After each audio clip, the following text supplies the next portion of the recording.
Here's how to solve this ACT problem faster using your TI-84.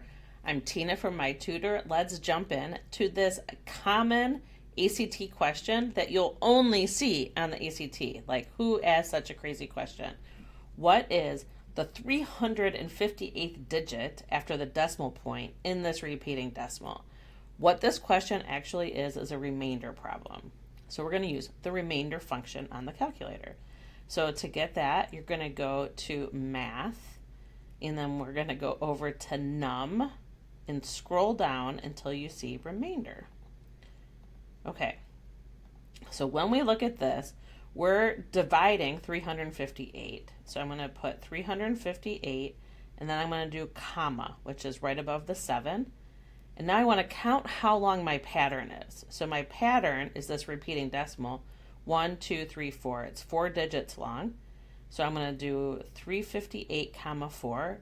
And this tells me what the remainder is when I divide those. So the remainder, because it might have been a minute, is when you go like 4 goes into 358, right? And it's what you're left with. So this is how the TI-84 helps you faster, is we can get that remainder too without doing the long division. How we get to the answer though is the 0.3178. The remainder tells us where you're at in the pattern. So if the remainder was 1, we would be on 3. The remainder is 2, so we're actually at 1. So G is the right answer. If the remainder was 3, it would be 7. And if the remainder was 0, or we didn't have a remainder, then it would be 8. I hope this helps. This is a very common problem.